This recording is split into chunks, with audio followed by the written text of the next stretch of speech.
नमस्कार प्यारे बच्चों, स्वागत है आप सबका सीयूटी विद्याकुल के इस प्लेटफॉर्म पर। आप सबको एक सूचना देनी है जो कि बहुत जरूरी है। काशी हिंदू विश्वविद्यालय, बनारस हिंदू विश्वविद्यालय, इसकी सेकंड कट ऑफ 11 अगस्त को आनी थी, 11 अगस्त को आनी थी, लेकिन एक दिन डिले हुआ क्योंकि 11 अगस्त तक फर्स्ट जो अलॉटमेंट हुई थी, फर्स्ट कट ऑफ आई थी, उसका जो फीस सबमिशन का डेट था वो 11 तारीख तक दिया गया था। इस वजह से जो इनका डेट था वो 12 तारीख हो गया, यानी आज इनकी कट ऑफ आई है, सेकंड कट ऑफ। किसकी? आपके यूजी एडमिशन की, सीयूटी यूजी 2025 के एडमिशन की। जो बच्चे इंतजार कर रहे थे सेकंड कट ऑफ का, वो जान लें कि कट ऑफ आ गई है। आपको अपने समर्थ पोर्टल पर जाना है, अपने सीयूटी का एप्लीकेशन नंबर डालना है और बनारस हिंदू यूनिवर्सिटी के पोर्टल पर बनाया गया पासवर्ड डालना है, ओपन करना है और देखना है कि आपको सीट मिली या नहीं।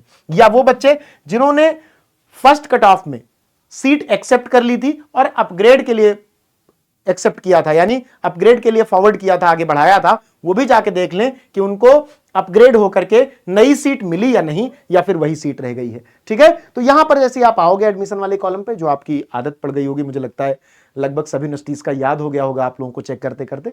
तो यहां पर बीएचयू यूजी राउंड 2 एलोकेशन पे क्लिक करोगे तो एक पीडीएफ आपके सामने खुलेगी और उस पीडीएफ को आप अगर ध्यान से देखोगे तो यह बनारस हिंदू यूनिवर्सिटी की पीडीएफ है। यहां पर कुछ डिटेल्स हैं जिन पर हम चर्चा करेंगे। BHU CUET UG admission 2025 round 2 allotment. इन्होंने कहा है कि allocation of seat live on candidate Samarth dashboard, यानी बच्चों के समर्थ डैशबोर्ड पर। कैंडिडेट्स की हिंदी अभ्यर्थी होती है, मैं बच्चों को पढ़ाता हूं तो मैं बच्चों कह रहा हूं। बच्चों के समर्थ पोर्टल पर उनका जो सेकंड सीट अलॉटमेंट है वो एक्टिव हो गया है। कब से? 12 अगस्त 2025 शाम 5 बजे से, शाम 5 बजे से एक्टिव हो गया है।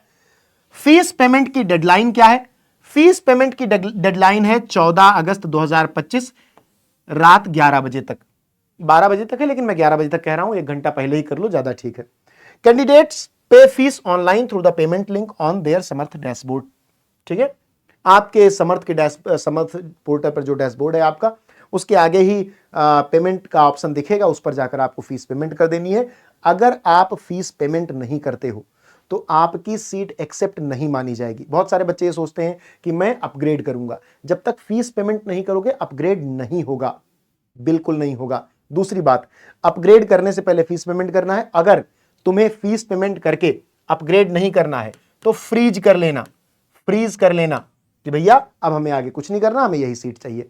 और अगर अपग्रेड करना तो अपग्रेड वाले ऑप्शन पे क्लिक कर देना, विथड्रॉ वाले ऑप्शन पे क्लिक मत करना। एक बच्ची, अभी कल मेरी उससे बात हुई है और बहुत परेशान थी, मैंने उससे मेल वगैरह करवाया तो यूनिवर्सिटी की तरफ से उसे मेल मिला है कि स्पॉट वाली काउंसलिंग में उसको ऑप्शन मिलेगा, मौका मिलेगा, लेकिन अभी के लिए इसमें नहीं मिल पाएगा। ठीक है, तो आपको विथड्रॉ वाले पे क्लिक नहीं करना है। अगर आपको जो सीट मिली है वही आपको चाहिए तो सारी चीजें करने के बाद फ्रीज कर लेना है। अगर अपग्रेड करना तो अपग्रेड पे क्लिक कर लेना है। ठीक है, प्रेफरेंस सीट इसमें इधर उधर नहीं हो सकती क्योंकि ये दिल्ली यूनिवर्सिटी जैसा पोर्टल नहीं है। इसमें सिंपल सी बात है, जो पहले आपने प्रेफरेंस सीट भर दी वही रहने वाली है। बस केवल अपग्रेड करके, अगर आपको वो नहीं मिला जो आप चाहते थे तो अपग्रेड करके एक 2 बार ट्राई कर सकते हो, बाकी फीस तो आपने सबमिट कर ही दी है। ठीक है, अच्छा, नीचे भी कुछ बात लिखी है। Once the program allotment is released, check them carefully on admission portal dashboard before making the payment. Please ensure that you fulfill all the eligibility criteria for this program. It is the responsibility of candidate to check her admission portal and official website of BHU regularly after each round of seat allotment. कुल मिला के बच्चों की जिम्मेदारी है कि भैया वो चेक करते रहे अपना सीट अलॉटमेंट डैशबोर्ड पर, कब आया कब नहीं आया, कब फीस पेमेंट करनी है कब नहीं करनी है, सारी वहीं पर हो जानी चाहिए। ठीक है, इफ कैंडिडेट्स फेल्स टू पे the admission fee with in the deadline, it will consider a cancellation of the allotment seat. Such candidates won't be considered for any further allotment rounds. अगर तुम फीस सबमिट नहीं करोगे deadline के अंदर तो ऐसा मान लिया जाएगा कि तुमने सीट छोड़ दी है और आगे आने वाले किसी अलॉटमेंट में तुमको मौका नहीं मिलेगा, केवल इसी में नहीं। तो जाके अपनी फीस सबमिट कर दो, समर्थ पोर्टल चेक कर लो। बीएचयू के वेबसाइट पर आपको जाना है। कैसे चेक करोगे? देखो, सबसे पहले तो आपको bhucut.samarth.edu.in पे जाके वहीं से आपको चेक कर लेना है। अगर आप वेबसाइट पे चेक करना चाहते हो कि कट ऑफ क्या आया है तो आप एडमिशन पे क्लिक करोगे, यहां पर BHU round 2 allocation and schedule वाले पे क्लिक करोगे तो पीडीएफ खुल जाएगी, ये वाली टाइम वाली। एक और पीडीएफ यहां पे है कि भैया कट ऑफ क्या गई है। ठीक है, वैसे तो आपको आपके डैशबोर्ड पर आपका दिख जाएगा कि मिला कि नहीं, लेकिन कुछ लोग क्यूरियस लोग होते हैं जिनका बीएचयू भरा तो नहीं है, डीयू में एडमिशन ले चुके हैं, एयू में ले चुके हैं, लेकिन कट ऑफ देखना चाहते हैं, वो यहाँ से कट ऑफ देख सकते हैं। जैसे